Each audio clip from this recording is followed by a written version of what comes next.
We finished off the last episode by finally getting around to building that conduit. It took me the whole episode to gather the 8 Nautilus shells that I needed, but we could finally put it together. Which does mean that we can go ahead and start this episode off by ripping apart the ocean floor and smoothing it out. We need to go very similarly to what we did the very first episode when I terraformed and just smoothed out that whole island, except this time we can do it underwater, and it's all thanks to that conduit that we got by the end of the last episode. Now, because my primary goal for this area is to build a harbor, a set of docks where large ships can, dock, I need to deepen out a great portion of this ocean floor. It needs to be deep enough for the hulls of these ships to actually pass through reasonably and realistically. Additionally, I'm not too fond of the way that this hole here on this corner sat out so prominently, though I do want to keep the hole. I just want to smooth it into the landscape a bit more realistically. Additionally, though not quite as critical at this stage, I wanted to smooth out the actual shoreline where the terrain meets the water. This is going to end up getting covered up later, but for now I needed to get a good idea for the shape that I wanted my docks to really follow, the contours of this harbor, of this opening. And the last real step of this, what has essentially been a very subtractive and reductive process so far, was just to fill in a bit of these really big, nasty, natural Minecraft holes in the terrain. Those I would be building over and covering up in any case, so I wanted to get them out of the way and have a clean slate, a clean canvas on which to start to design the layout of these docks. That was nearly 2 hours of terraforming and shaping that landscape, and I'm completely out of food after all of that. And I just gotta show you guys, this thing has been working very, very well. I'm happy. I did not honestly expect after building it that it would work this well. Granted, we are on day 635. This thing has had a lot of time to just work in the background, and I don't even want to know how many eggs are in there because this one's overflowing completely. If we were to have a look at the product in its current state and revert back and compare, there's a striking difference between the two. You wouldn't think so just looking at it in hindsight. It kind of looks almost natural Minecrafty, but the moment you compare it to where we started, I think we've come a very, very long way, and I'm very happy with the product so far. Because of the large size of this dock area that we're working with, and the fact that it kind of wraps in on itself in excess of 90 degrees, I figured it would be a very good idea just to throw this into a drawing software. I'm using Photoshop, and give a once over. Just a very rough pass, sketching out, trying to figure out how I would fit in some ships with this 90-degree bend with this wraparound dock area. And I really like the idea that I came up with these diagonal piers. It doesn't mean that I have to build the ships diagonally as you see in the sketch here, because building ships diagonally would be very, very difficult. But I think this layout would work great. I did also very quickly add in a couple of structures and very rough pathways. These are definitely not set in stone and will probably change even before the end of this episode. With my rough concept sketch in hand, I could begin to lay out this main retaining wall that would ultimately guide the future shape of the docks and the piers to come. I like the fact that this sketch is very rough, which means I can't really follow it to the T. Therefore, I still allow the Minecraft landscape that I'm building in to determine the shape and size and flow of this large retaining wall. With that in place, I could begin to consider the materiality of this structure. And I chose for the ocean-facing side to be a very stone-heavy structure. It needed to resist waves and water and years of degradation after all. That on top though, I could make a timber platform. This would be raised up away from the water, away from the earth even, and this whole structure acts ultimately as a retaining wall, shielding the city from the ocean. This sense of protection I decided to emphasize a little bit by making the vertical face of this large retaining wall on the city side, on the outside or inside depending on which way you look at it, constructed out of timber rather than the stone. This obviously is the face that would not be exposed to the harsh elements and conditions of the ocean in the face. Thereafter I got distracted filling in a whole lot of landscape, running out of dirt several times and having to go and dig up a mountain somewhere far, far away and return and just keep filling in, and I probably placed a lot more dirt than I needed to for this project. But I did feel that I needed to at the very least get the final level on the inside of the terrain where it meets up with this retaining wall sorted and finalized before I could really fully decorate it. I needed to know how far and how tall and where my pattern variations could be. And guys, at this point I'm already more than 4 hours into building these docks and piers, and I haven't even built the docks or the piers. Grabbing some more spruce wood, I jumped straight into it and I started plotting out first the main dock that would wrap around and follow the contours of my retaining wall. This I calculated and counted very carefully to make sure that it had the same gradient and the same slope and the same radii and everything that my retaining wall had. It was a bit of a chore, but in the end I think I got a fairly consistent thickness and width for it throughout. Following that, I could begin to plot out the protruding piers, the actual tie-down places for ships where they would line up parallel or next to these remain dock and where passengers and or crew could come and go. Here again, I had to refer fairly closely to my drawing, though it was a rough drawing, just in order to get my spacing right and my spacing consistent, trying to see roughly where these piers would line up with the terrain and the blocks and things down below. Because I needed the spacing to work, I couldn't have 2 of these piers too close to one another and then have ships not be able to fit. The very last little bit of detail I needed to do for now was one to add railings and to add a way up and down from the lower pier up onto the top of the retaining wall. Obviously you can't jump down and up and swim around, so I've added a series of staircases roughly evenly spaced, though I didn't specifically count these. The staircases on the other end to get from the retaining wall into the city, I'll add as that city gets built down the line. I'm sorry that basically everything so far has been one big time lapse, but my neighbors are busy building, so I had a really hard time trying to get audio the last couple of days. But we did it! We built docks. I really like it. It's weird and wonky. I like these diagonals. The fact that they aren't all jutting out in exactly the same direction works very, very well for me. And they are massive, my friends. I really underestimated how long this project would take me to do, how long all of the terraforming and then the resource gathering. There's so much spruce wood that went into this and all the dirt placing. It's been a project, my friends. I've had a lot of fun and it's been kind of nice to just sit back, turn on some music and just build with the replay mod running in the background, of course. But here we are.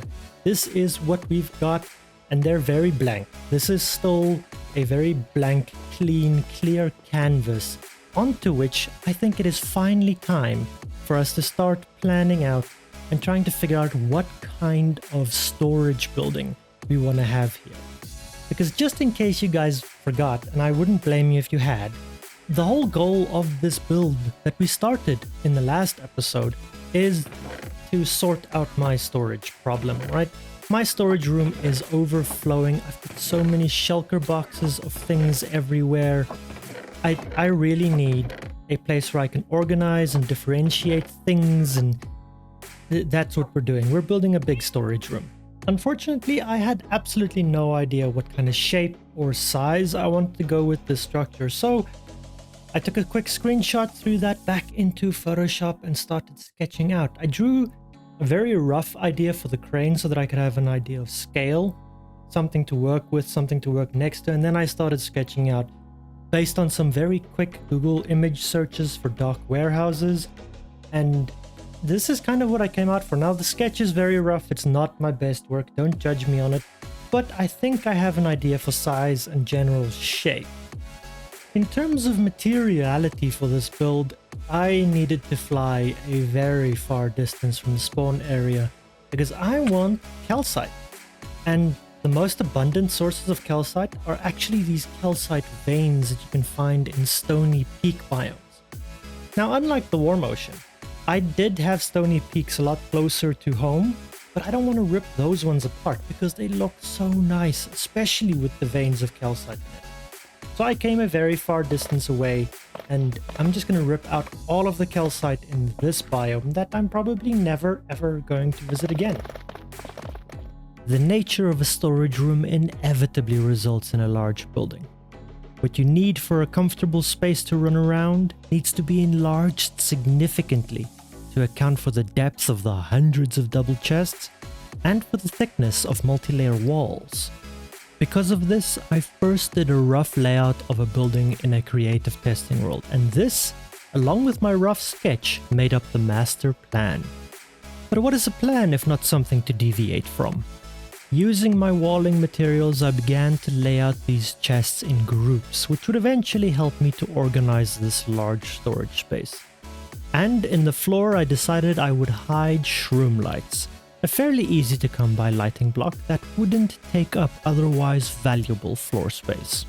Of course, as is becoming a habit in this video, I did have to get distracted with even more terraforming to make room for this absolutely massive building.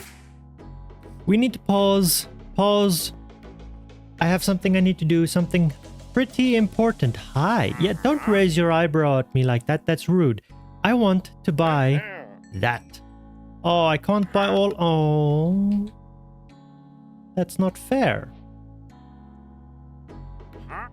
That's not fair at all. He knows what I'm about to do. Kill him before he sees anything. Before he says anything. You didn't see anything, did you? Did you? Nah, we're cool. And while it does end up a lot bigger than I initially anticipated, I think it will do wonderfully, with enough room for future expansion and additions onto its existing hallways. The back of the building, facing to what will eventually become a city, felt far too long and too bland, which led to me kicking one module out by one block. This quite effectively broke this bland wall and provided an opportunity for detail both outside and inside. At this point, the overall layout did begin to resemble a Gothic church, which was an accidental result of the intersecting walkways. Though my future vision for this area would have fantasy religious ties leaning toward the floating monoliths like Sugarcane Farm instead of any existing real-world religious figures. Naturally, as the building would expand vertically, more structural elements would be needed, such as the columns along the interior walkways and the heavy beams supporting the roof structure. With the roof, I again returned to my basic drawing for guidance and built 3 parallel hipped roofs along each axis, forming valleys between them. Using the mangrove planks for the roof tiles brought the primary accent color to an otherwise monochromatic build of black and white.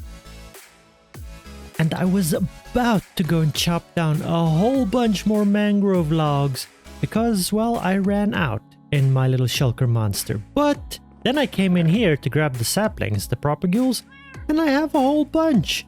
That is good news. Yes, it is. Due to the massive scale of the building though, the roof still looked very plain despite the parallel hips and valleys. So I broke it up by adding a central sticky outy bit, which is the technical term for a tower if you didn't know. Unfortunately, this didn't do anything to reduce the overall cathedral appearance of the resulting building. And then out of the blue, I suddenly have a lot of room in our little starter house. Yeah, you've got so much more room, kitty cat. And upstairs? Yeah, I've emptied this one as well. And despite the overall structure looking very much like a cathedral, not really Gothic anymore given the red roof, but it does still very much resemble a cathedral in its shape, I think it will do wonderfully. It is really big. I have, for the most part, assigned chests. Again, I did this in creative, so what I have here in the survival copy of this world is incomplete. There are flower types that I still need to gather. There are nether and end-esque blocks that I still need to find. Mob drops that I haven't gotten a sufficient amount of. I need raw pork.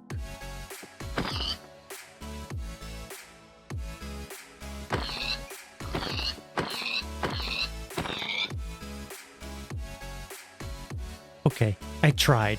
I don't know what's going on. I don't know why I'm not getting raw pork by killing the pigs. I am currently in 1.20.5, which didn't release too long ago. I did not start this video in 1.20.5, but I'm finishing it in it. And for some reason, I'm not getting pork if I kill a pig.